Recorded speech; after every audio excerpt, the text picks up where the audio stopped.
oncology nurses are so well positioned to intervene with cognitive behavioral interventions because they understand the patient so well. They understand the experience.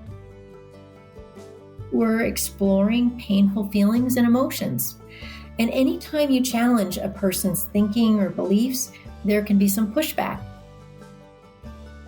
Those are all really great tips.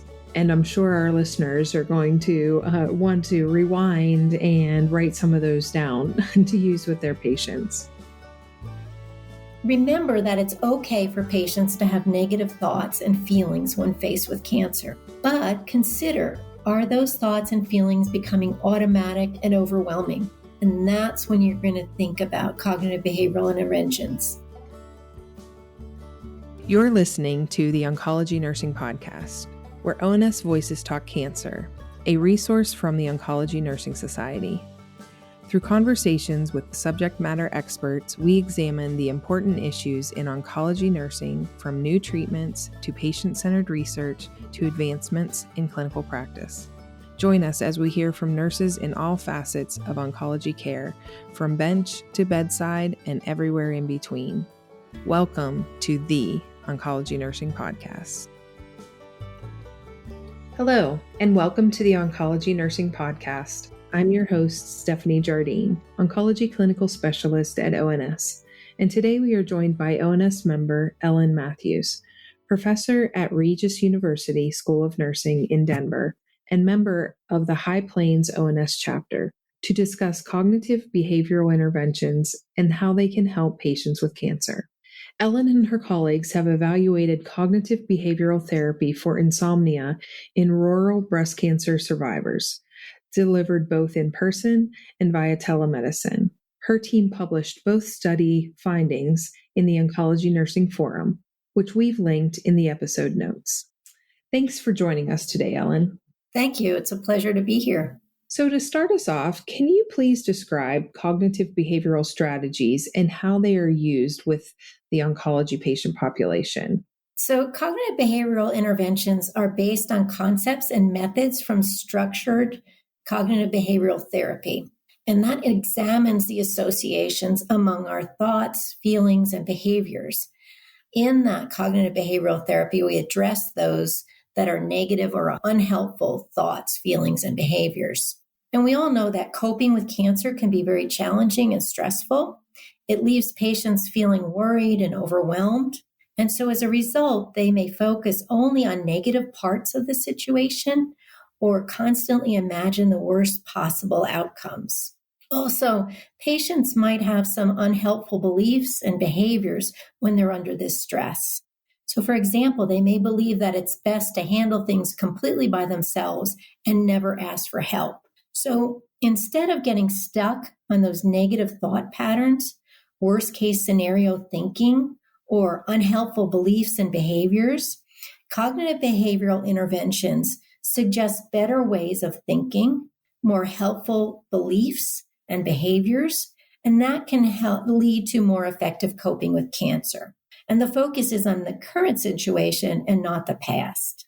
So the cognitive part of the interventions includes things like education, cognitive restructuring, establishing helpful goals, developing or improving problem-solving skills. And the behavioral part includes implementing new behaviors for more effective coping, such as relaxation, visualization, imagery, when a person is feeling overwhelmed.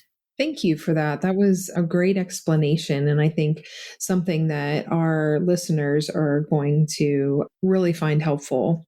So what are evidence-based cognitive behavioral interventions, and what is the importance of including these approaches along the cancer care continuum? Cognitive behavioral intervention is the treatment of choice for depression, and that's evidenced by hundreds of trials and multiple meta-analyses. But also in a recent meta-analysis of 19 studies in women during active breast cancer treatment, the results showed that cognitive behavioral interventions improved nausea and vomiting, anxiety, depression, overall mood, stress, and quality of life. So those are really good outcomes that cognitive behavioral interventions can help with. There is strong evidence for the effectiveness of cognitive behavioral therapy specific to insomnia in patients throughout the continuum of cancer. And it's been designated as recommended for practice, along with other things that I'll talk about later, by the ONS Sleep-Wake PEP team. So it's important to understand that once learned, cognitive behavioral skills can be used throughout the cancer care continuum. So after the demands of cancer treatment, patients can still have lifelong physical and emotional challenges. They can have fear of recurrence, body image distress, financial and job loss, and loss of personal relationships. So cognitive behavioral interventions can be even more important as people transition from active treatment into survivorships. So those skills that they learn can be applied not only to cancer situations, but also beyond. As you've been talking and explaining to us just what those interventions are, it's just comes to me that these can be used in so many ways, for our patients. And like you said, I really like that part right at the end where you're talking about, continuing to do that into survivorship. So while they might be experiencing these symptoms or conditions during active treatment, the reality is how many of our patients continue to have those, especially after they're all completed and they're not getting treatment any longer. And they get worried at that 1 year anniversary when they have to have, their scans done or things like that. And how, if we understand how to work with our patients to use these tools, it could be so helpful along the entire continuum of that they are experiencing. That's so true. Yes. So we talked a little about the evidence. So evidence does support cognitive behavioral strategies and how that can be effective in helping patients manage insomnia. Can you talk to us about some other conditions that these strategies can help with as well? So in addition to helping patients manage insomnia, we do have good evidence for cognitive behavioral interventions and promising results in cancer patients for improving overall mood, anxiety, depression, some improvement in nausea and vomiting, as well as quality of life. Techniques such as relaxation training can significantly improve cancer treatment side effects, including pain. Also, relaxation training can have a positive effect on depression and anxiety. So studies have shown, and the ONS putting evidence into practice teams evaluate that level of evidence. And they've concluded that the highest level, which is recommended for practice for cognitive behavioral interventions, is for depression, anxiety, sleep-wake disturbance, and caregiver strain. For chronic pain and nausea and vomiting, the evidence is there, but it's considered only likely to be effective because we need more and more rigorous clinical trials and studies to recommend it for practice. It's really great to be able to have, something like those guidelines that really show us where that evidence is supporting this kind of an intervention and something that nurses can do and use with their patients. We talked a little bit about the evidence that supports this, but now let's talk about assessment. Are there any assessment or screening tools available that nurses can use to identify symptoms or conditions that may benefit from cognitive behavioral interventions? Sure. I think most oncology nurses are familiar with the distress thermometer, which is really a very brief screening tool that looks at general distress. And that is very helpful, to look at patients when they initially come to outpatient or inpatient, but also to keep checking throughout their cancer care. So that distress thermometer is real helpful in identifying areas in which patients are struggling. And those areas in particular can be addressed by cognitive behavioral strategies. But in addition, there's a whole lot of assessment tools that measure symptoms that cognitive behavioral intervention can address. So things like hospital anxiety and depression scale can evaluate anxiety and depression. There's lots of different quality of life measures that can be used. And then looking at specific effects such as insomnia, pain, or nausea can be, measured by clinical tools that we all use, analog scales and brief measures. So all of those things can be helpful in assessments to identify patients who can benefit from cognitive behavioral interventions, but also to look at the impact or response from the intervention. Okay. Talking about the assessment and those screening tools, then, nurses, like you said, should be using those to help identify, those symptoms. But let's say you have a patient that you're working with. Are there specific characteristics or behaviors that you as the nurse should look for or identify that maybe can predict if these cognitive behavioral symptom interventions are going to benefit these patients? That's a great question. From my experience, I found that for cognitive behavioral interventions to be successful, the patient needs to be engaged and willing to make changes. They don't have to be 100% on board, but they have to have an open mind about it. We know that changing thoughts and beliefs and behaviors can be very difficult for anyone, but the stress of cancer just amplifies that difficulty. But apart from my own experience, I would direct people to look at nursing models that do a real good job in proposing different characteristics that can predict the kind of success from cognitive behavioral interventions. So, for example, patients need skills and abilities in order to be successful. Minimally, they need to have cognitive ability to be able to focus and concentrate. And sometimes things like physical symptoms, such as pain, can hinder a patient's ability to focus. So if that's the case, then that could impact their success in cognitive behavioral interventions. But also important are the expectations they have about the outcome. If patients believe that the intervention is going to be successful, it's more likely to be successful. Patients also, might have different ideas about the credibility of cognitive behavioral interventions. So it's important to understand and ask patients, well, how much do you think that this intervention is trustworthy or useful? To be able to sort of have that conversation and make sure that they understand that it is evidence-based.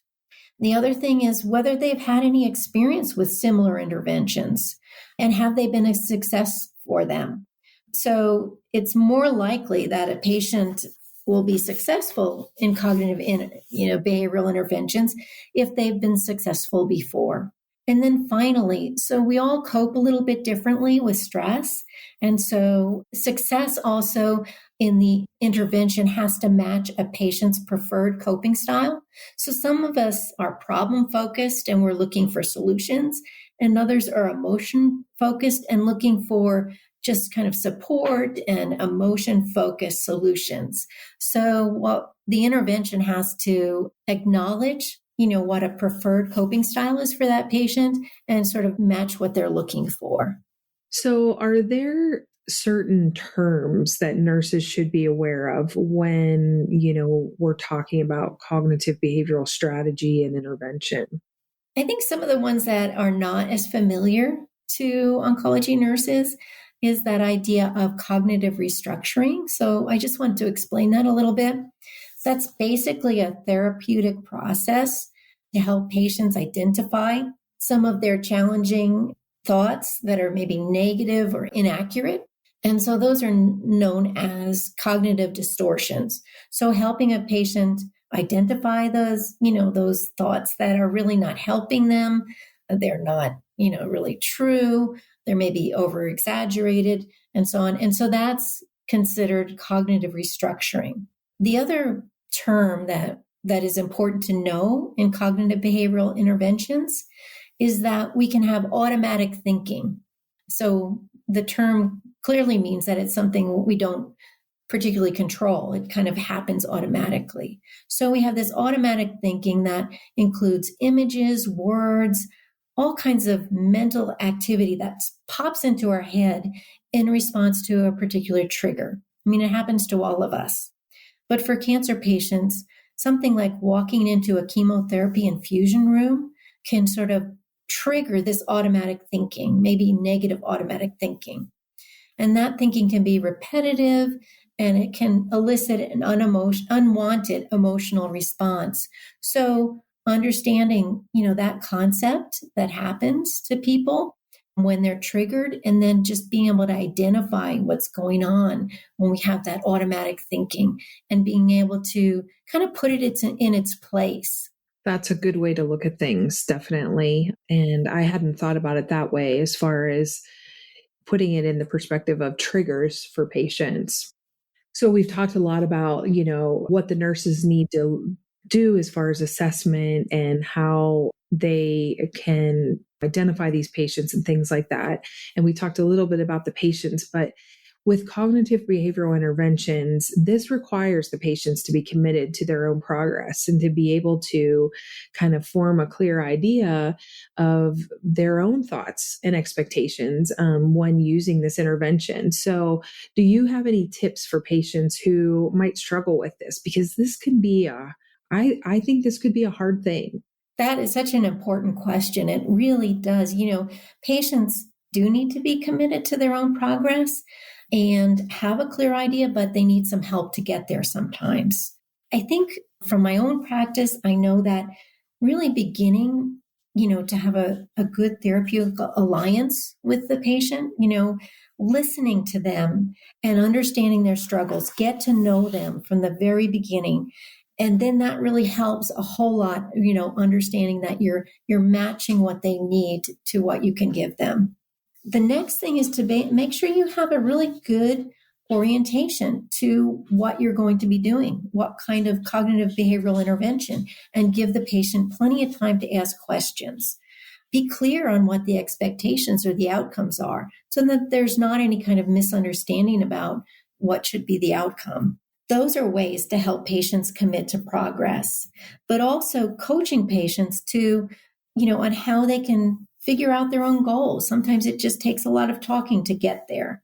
Also, to recognize for themselves, they should identify what kind of benefits they may have from this intervention so that you get buy-in, right?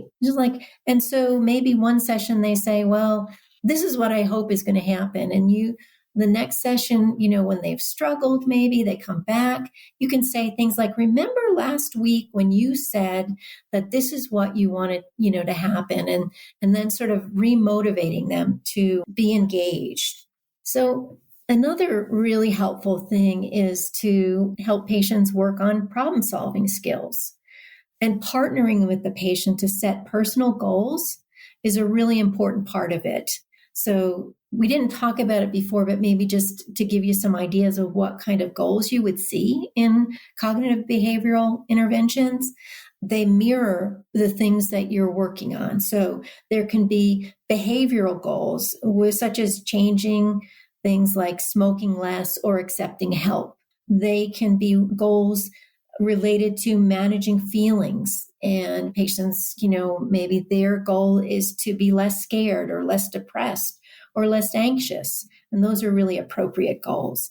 The other thing is goals about self-defeating thoughts and learning how to problem solve.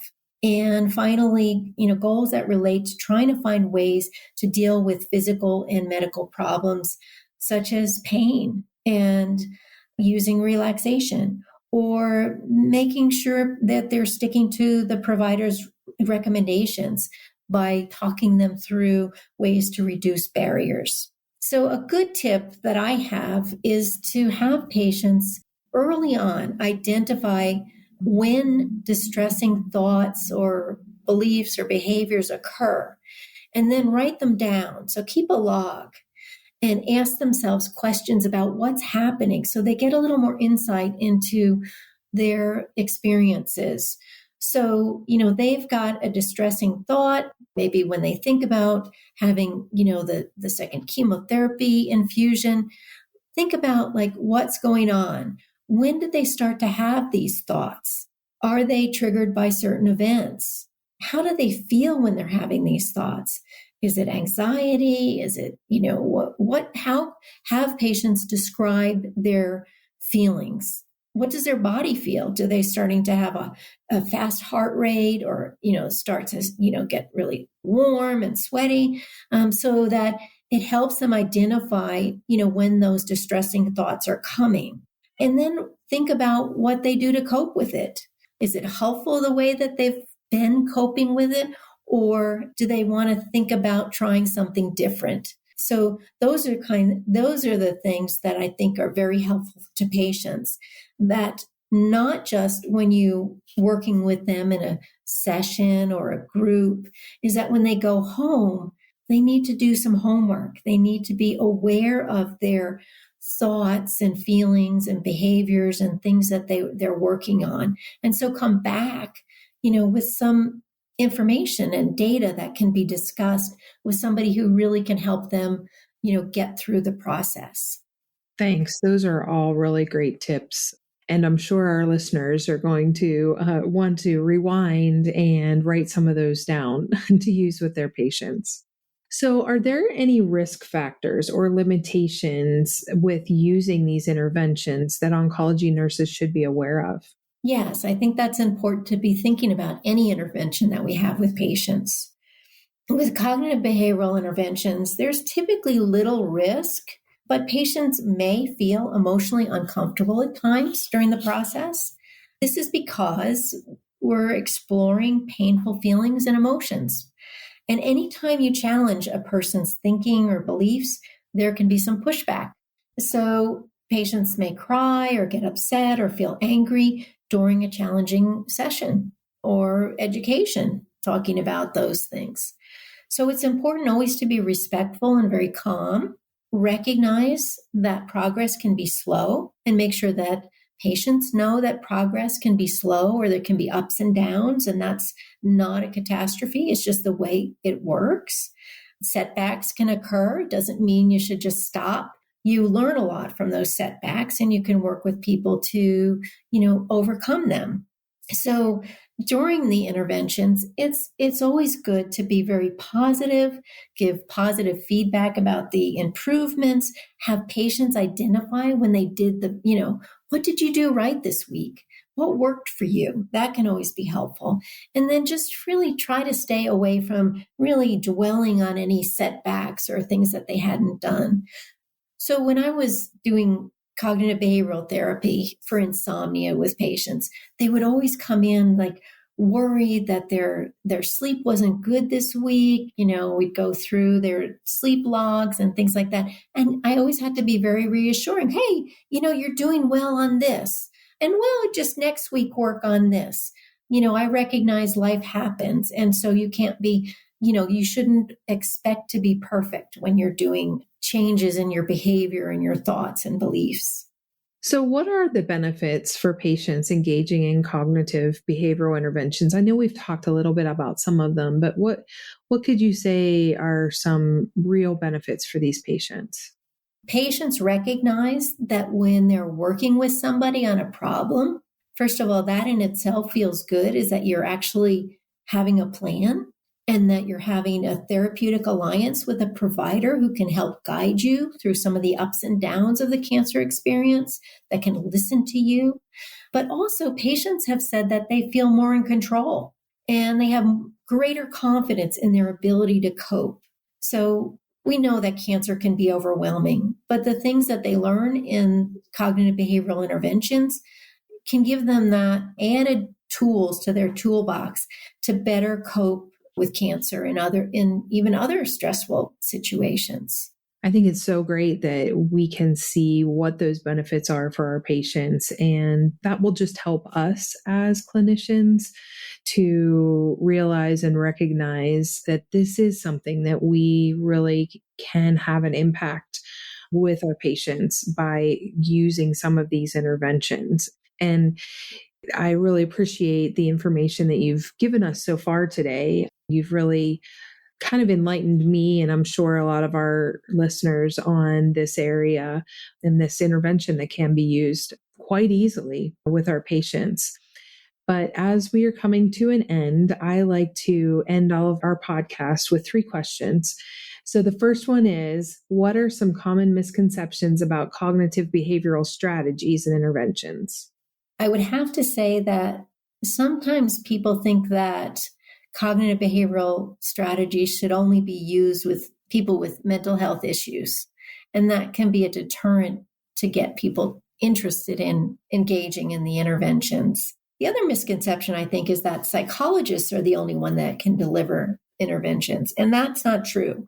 A lot of times, social workers, certainly nurses are very well positioned. Oncology nurses are so well positioned to intervene with cognitive behavioral interventions because they understand the patient so well. They understand the experiences, and they can be, excellent at helping.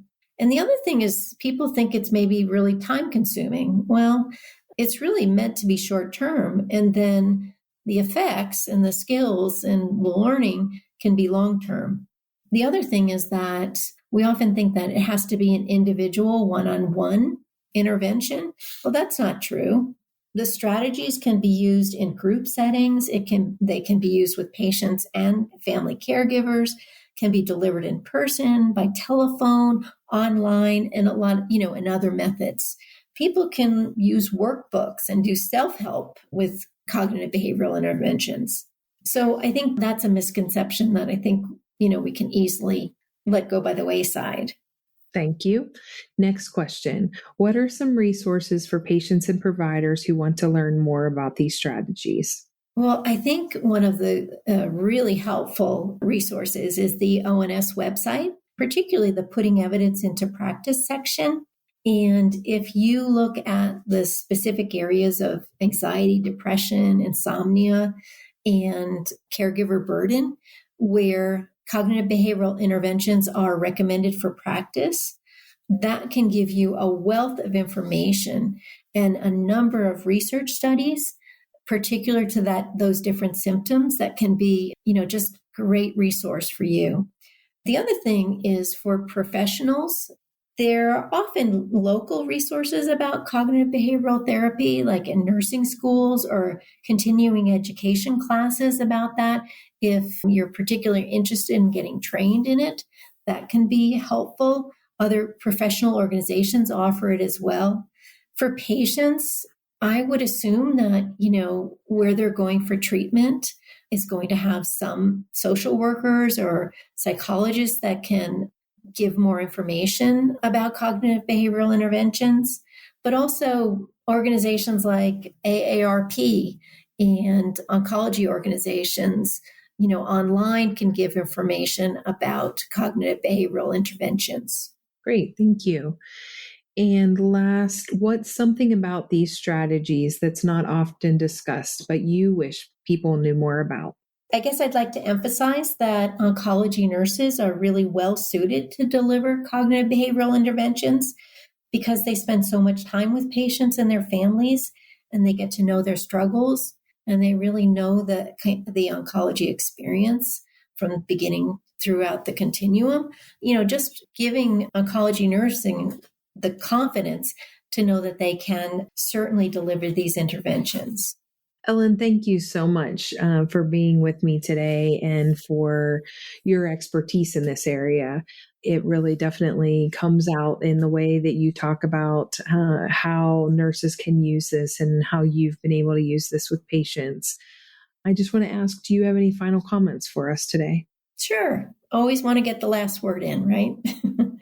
So yes, remember that it's okay for patients to have negative thoughts and feelings when faced with cancer, but consider, are those thoughts and feelings becoming automatic and overwhelming? And that's when you're going to think about cognitive behavioral interventions. Think about, does the stress of cancer lead to patterns of thoughts and behaviors that are not helpful in the long run? They seem to be like maybe might work for a short period of time, but in the long run, these patterns are not helpful. So encourage patients to talk about those feelings and behaviors to be able to break that automatic thinking and not helpful behavior patterns. So that can help patients look at their situation a little differently. and to develop a better coping and a better quality of life. Great. Thank you again. I really appreciate you being on with us today. You're very welcome. It was a pleasure. Thank you for listening to the Oncology Nursing Podcast. Tell us about your favorite part of this episode by leaving a review on iTunes or wherever you downloaded your podcast. For more resources and information about oncology nursing, visit us at ons.org or voice.ons.org. The ideas and opinions shared in this episode represent those of the guests and not necessarily ONS.